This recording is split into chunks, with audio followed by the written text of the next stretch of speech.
In the hushed, sterile elegance of Thorne Enterprises' 50th floor, the air was thick, with something far more palpable than the scent of polished chrome and expensive coffee. Amara Silva, usually an unshakable presence at her reception desk, felt the prickle of menace crawl up her spine.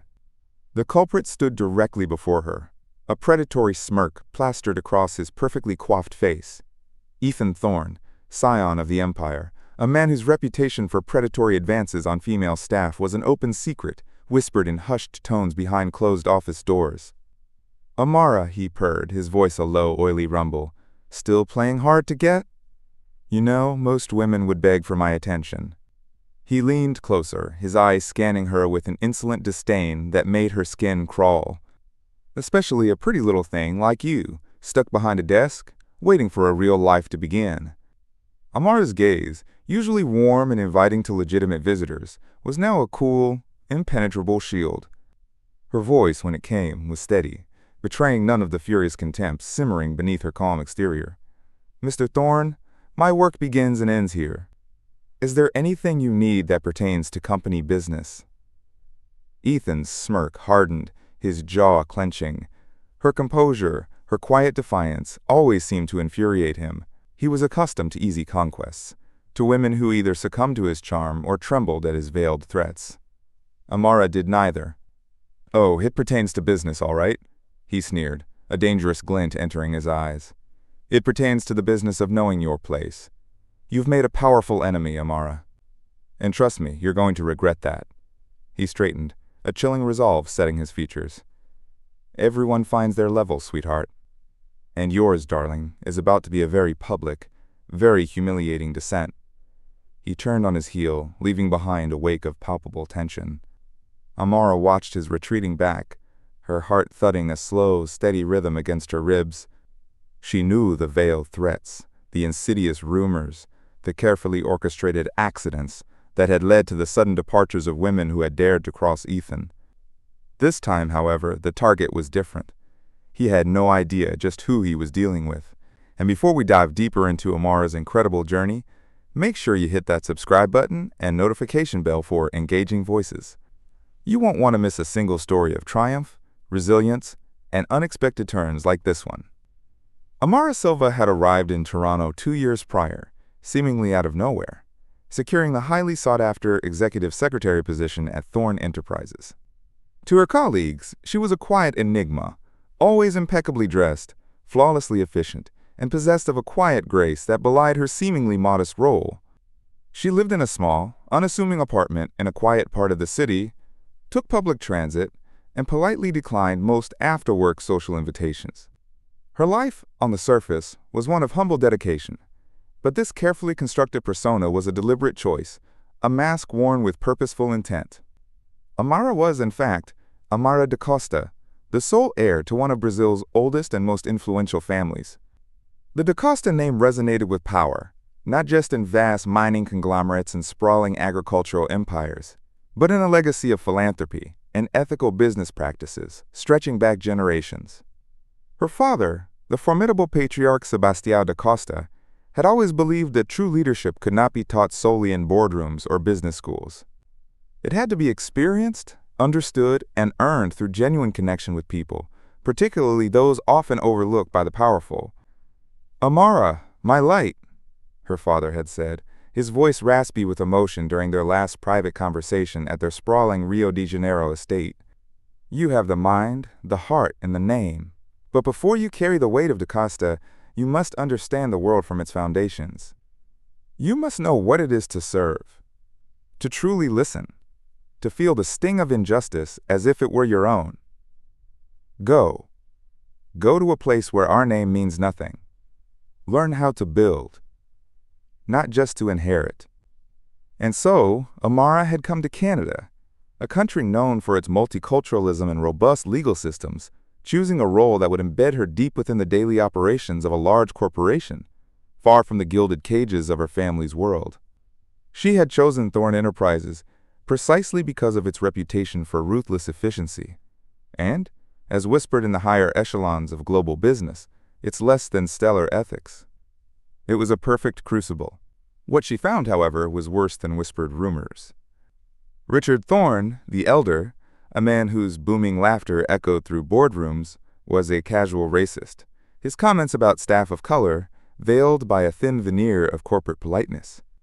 He viewed employees as cogs, disposable, and easily replaceable, and actively condoned his son's abhorrent behavior. Ethan's misogyny was a continuation of his father's patriarchal view of the world. For 2 years, Amara had diligently documented every condescending remark, every inappropriate touch, every hushed payout to a suddenly departed female employee.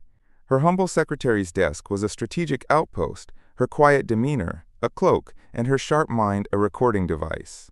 Ethan Thorne's attempts to, quote, charm Amara had escalated from subtly suggestive compliments to overtly aggressive advances, always in moments he believed were unseen or unheard. He tried to corner her in empty corridors, whisper lewd comments by the coffee machine, and even accidentally brush against her in crowded elevators.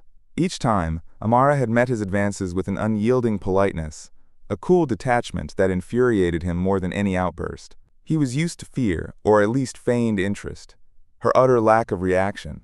Her treating him as merely another task on her daily agenda chipped away at his monstrous ego. His frustration boiled over after the scene at her desk. He stalked into his father's opulent corner office, the panoramic city view doing little to soothe his rage. "She's insufferable, Dad. The secretary, Amara. She just looks at me, like I'm a bug." Richard Thorne, a barrel-chested man with eyes that held the cold glint of a steel trap, leaned back in his leather chair. "Amara? The little black girl? What's her problem? Usually, they're just grateful to be here." His racist undertones were barely hidden. "Throw some money at her. That always works." "No, Dad." Ethan paced, agitated. "She's different. She's unbought, and she looks at me like she knows something. I'm going to teach her a lesson. A public one. She won't ever look at anyone the same way again." Richard grunted, taking a long sip of his expensive scotch. "As long as it doesn't involve another settlement, do what you have to do. Just make sure it's clean. We're on the verge of that big merger, can't have any messy distractions." Ethan's mind, unburdened by empathy or ethics, began to spin its cruel web. He planned to frame her, perhaps for leaking sensitive company information to a competitor, or even for embezzling a small sum.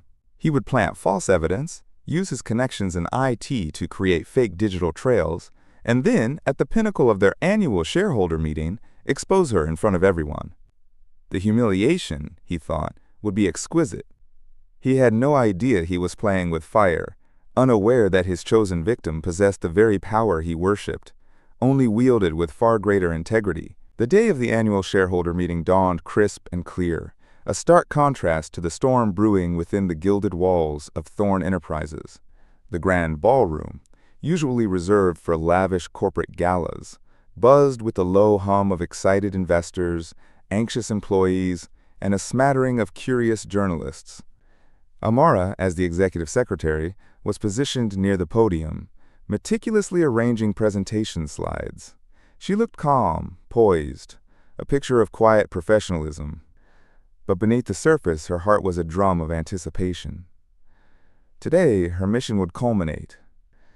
Richard Thorne began his speech, his voice booming with practiced charisma, extolling the virtues of Thorne Enterprises, painting a picture of innovation and ethical growth that was a grotesque parody of the truth.